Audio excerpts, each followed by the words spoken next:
sabi nga, di ba, ng Biblia, ang 1,000 araw ay isang araw na. So, ibig sabihin, malapit na kasi 2028. Nililinaw ko lang yun sa mga abogadong nanonood dyan. Alam mo naman ngayon, usong-uso ang walang kwentang kaso. Katulad ng ginawa nila kay VP Sara Duterte na kung ano-ano, pati yung anti-terror law, alam mo, grabe po yun ha, grabe po kasi sigurado ako, marami sa atin ang sumuporta sa anti-terror bill pa lang. At nung naging batas ay tuwang-tuwa tayo dahil sana gagamitin ito sa mga putang inang NPA. Pero ginagamit ninyo sa isang matinong Vice President. Saan ba naman kayo nakakita ng bayan na ganun? Ang anti-terror law, kaya nga anti-terror para sa mga teroristang NPA. Hindi para sa Vice Presidente. Tapos gagamitin nyo. Kung hindi naman kayo mga hindot. Hindot to, di ba ho? Yun ang anti-terror law, yun ang espiritu ng batas na yun. Para sa mga terorista. Kanina nyo ginamit? Kaaway ninyo sa Congress na si Arnie Tevez. Ngayon, gagamitin nyo kay VP Sara Duterte. Dahil alam ninyo, pwedeng takpin. Kaya nga ako'y nananawagan sa ating mga kababayan. Tandaan po natin ito. Ito po ay nasa ilalim ng ating konstitusyon. Article 3, Bill of Rights. Karapatan natin na magsalita at magbigay ng pahayag. Karapatan natin magtipon-tipon para idaing natin ang ating mga saloobin sa gobyerno na ito. Marami, ito ang tanong ko sa mga nagsasabi ng ganyan. Aantayin niyo pa po ba? Aantayin niyo po ba na dakpin si VP Sara Duterte bago kayo lumabas? Ulitin ko. Aantayin niyo pa po ba na ikulong si VP Sara Duterte bago kayo magsalita at lumabas? So ito na yung oras na yun para kayo ay lumabas at magsalita at ipahayag ang inyong saloobin. Hindi magrebelde. Ulitin ko, hindi magrebelde dahil ayaw yan ng ating pinuno na si dating Pangulong Duterte. Wala po siya kahit kailan sinabing magrebelde sa gobyernong ito. Isa lang ang sinasabi niya, ipahayag natin ang ating saloobin na tama na, sobra na, palitan na. Kaya mga kababayan, ayun, galit si Kuya. Ayun! Gusto mo dito? Galit naman. Yun lamang po gusto ko lang sabihin po sa ating mga kababayan kasi marami ako nakikita dyan na matatapang, sinasabi nila, ganito, huwag nyo lang gagawin yan. Ako, huwag nyo yung mga kababayan, huwag na po natin antayin yun. Tama yan. Ako nga, nadudurog yung puso ko pagka nakikita si VP Sara Duterte na tinatarantado ng gobyerno to. Sila sa inyo, di ba, nalulungkot? Nung isang kernel dyan, nasasaraduhan siya ng pinto. Tapos, nung sinabi nila na tinulak lang daw nung commander na nagbabantay kay VP Sara Duterte, kinasuhan nila. Pag tinignan nyo yung video, walang tinulak doon. Tinabig lang ng ganun kasi nga naman nakaharang po siya. At yun po ang trabaho. Ang hindi ko maintindihan, bakit si Browner hindi man lang pinagtanggol? Yun yung kanyang mga sundalo. Pwede niya naman panindigan yun eh. They're just doing their job to protect the Vice President. No matter kung sino yung pulis na yun, ang trabaho ng mga nagbabantay kay VP Sara Duterte, kahit sino pa yan, kahit nga nung panahon ni Pangulong Duterte, dahil sa sobrang sikat ni Pangulong Duterte, kahit congressman, kahit senador, kahit sino pa, hahawingin ka talaga. Kasama yun eh, hindi dahil sa hindi nagtitiwala sa'yo, pero kasama yun sa trabaho nila. Eh ngayon, hindi ko naman sa nilalang po itong kernel na ito ha, pero kitang-kita naman natin yung ginagawa niya kay VP Sara Duterte. Itinabig lang siya ng ganitong kaperaso, kinasuhan na. Sana naman, mawalang galang na po, i-chip. Ipagtanggol nyo naman yung mga tao.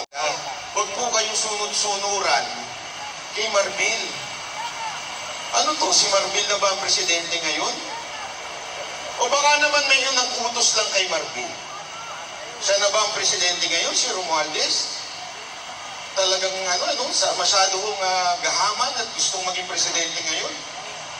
Alam nyo, kung mapapanood nyo yung interview kanina ni VP Sara Duterte, may mga nagsabi po doon na isa sa mga dahilan na posible kung bakit siya gustong ma-eliminate o mawala sa gobyerno ay dahil para pumalit yung mapipili ni Pangulong Marcos. At yan po ay maaaring mga senador o di kaya kongresista. Pero kung titignan po natin, sino po ba ang pinakamalapit sa Marcos? Tambalustos! Yung speaker. So sa totoo lang po, kung sakali na mawala si VP Sara Duterte, si speaker po ang maaari sa isa sa pumalit. Kung hindi nyo na antayin, ipakita nyo na po ang inyong salubin dito.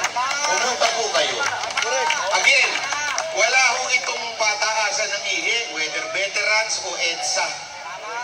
Importante, magpunta kayo kung saan meron at kung saan kayo malapit. Pumunta kayo dito o kaya sa veterans. So yun lang po yun.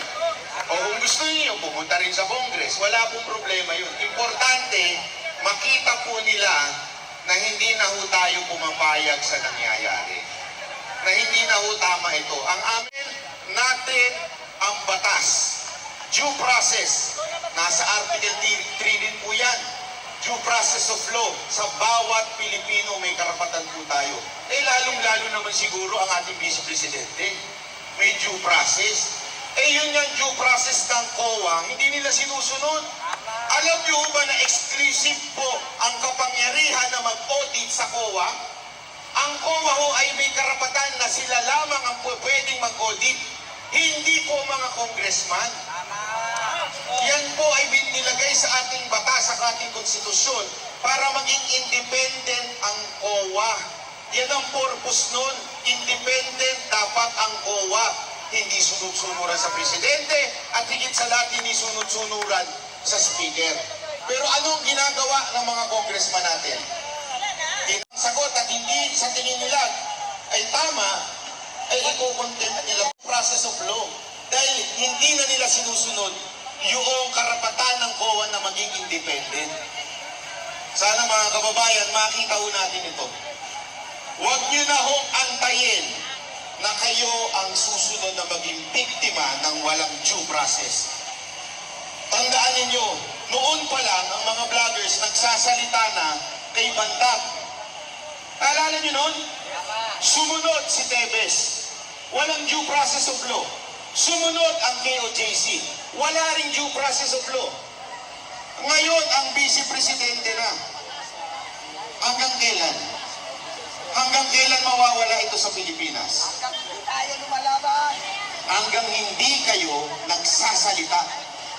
Hanggang hindi kayo bumapalag at sasabihin ninyong mali na ito. Ang higit sa lahat sa ating mga kapulisan at kasundaluhan, nananawagan po ako sa inyo, mapayapa po ang tao na naandito. Wala pong ginagawang masama, nire-respeto ang batas, nire-respeto, ito'y parte ng ating batas na magtipon-tipon. Karapatan po namin ito na manawagan din sa inyo. Please protect the Constitution. Amen. Yun lang po yun. Protect the due process of law in our land. Yun po ang aming panawagan sa lahat ng mga uniform personnel. Kung sa tingin ninyo, nasa tama pa at sumusunod pa ang batas, kayo na ho nakakaalam yan. Hindi po kami. Dahil kayo po mismo ang nasa loob. Sinusunod pa po ba yan? O verbal na lang ang utos sa inyo? Nasa kamay niyo na po yan. Sabi nga ni Tatay Digong, wala na sa kamay ng mga Duterte yan. Wala na sa kamay nating mamamayan yan. Nasa sa inyo na po yan. Ako po si Banat Bay, in behalf of all the Banateros, maraming salamat po. Wala po uuwi. Tuloy-tuloy na ho ito, ha? Okay? Maraming salamat. Sigaw naman yan, Duterte! Duterte!